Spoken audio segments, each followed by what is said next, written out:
जो आम आदमी पार्टी है वो गारंटी स्कीम्स, ये जो लगातार बातें की जाती हैं, वो एक तरह से उनकी फ्लैगशिप है।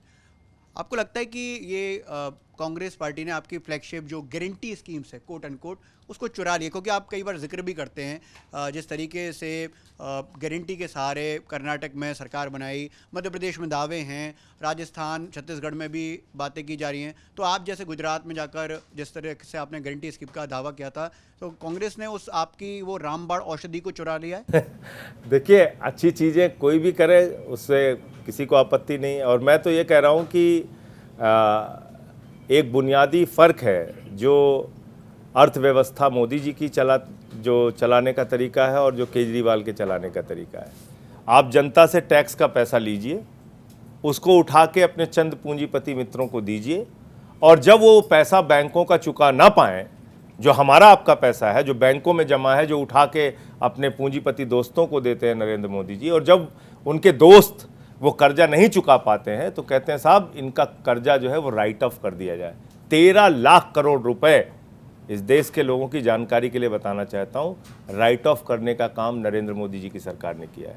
जब हजारों करोड़ रुपए का कर्जा बढ़ जाए, अपने दोस्तों को आप हिंदुस्तान से भगा दीजिए, चाहे नीरव मोदी हो, चाहे ललित मोदी हो, चाहे मेहुल चौकसी हो, चाहे विजय माल्या हो, चाहे नितिन संदेशरा हो। हजारों करोड़ रुपए हिंदुस्तान का लूट के विदेशों में जाके आराम से बैठे हैं।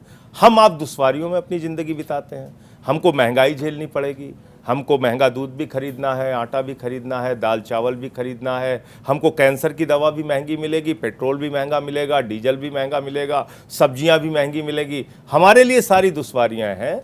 लेकिन जो मोदी जी के दोस्त हैं उनको लाखों करोड़ रुपए का कर्जा माफ़ करने का और देश के ऊपर वो भार डालने का अभियान लगातार ये सरकार चला रही है। दूसरी अर्थव्यवस्था का मॉडल क्या है? दूसरी अर्थव्यवस्था का मॉडल, और एक इंपॉर्टेंट बात कि देश के बजट में जब शिक्षा के लिए बजट आता है तो 2%, स्वास्थ्य के लिए बजट आता है 2%, तो खजाना किसके लिए खुला है? अपने पूंजीपति दोस्तों के लिए। केजरीवाल का मॉडल यह है कि टैक्स से जो भी पैसा आता है उस पैसे से हम जनता को राहत देंगे, जनता की जेब में जो बचत होगी वो बाजार की अर्थव्यवस्था में खर्च करता है। जैसे मान लीजिए 300 यूनिट बिजली फ्री देने से आपको बचत हो रही है, आपको फ्री शिक्षा देने से बचत हो रही है, फ्री इलाज देने से बचत हो रही है, तो जो बचत आपके पास हो रही है वो बाजार की अर्थव्यवस्था में आप उसको खर्च करते हैं। और ये मॉडल इतना सक्सेसफुल मॉडल है कि पिछले 8 साल में दिल्ली की सरकार ने हमेशा मुनाफे का बजट दिया, घाटे का बजट नहीं दिया। तो दो तरह की अर्थव्यवस्था है, ये फ्री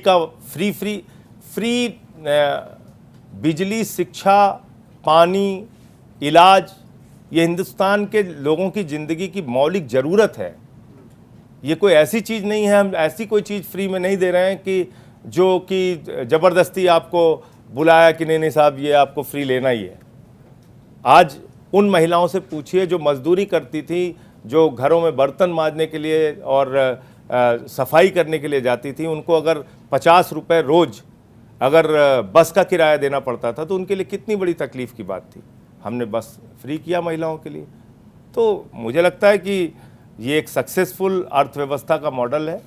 अगर आप इसको सही तरीके से इम्प्लीमेंट करें और आपके पास अगर बजट है तो उसको खर्च करना चाहिए लोगों के ऊपर। तो आप भी मानते हैं कि आम आदमी पार्टी और कांग्रेस का जो मॉडल है वो सिमिलर है या आसपास है, जैसा भी है, लेकिन वो दोनों का ठीक है? हम तो ये कहते हैं कि हमसे कोई भी अगर कुछ सीखता है तो इसमें बुरी बात क्या है? कांग्रेस ने आपसे सीखा है। हमारे मोहल्ला क्लिनिक का मॉडल अगर मान लीजिए कोई दूसरा राज्य अडॉप्ट करता है तो अच्छी बात है।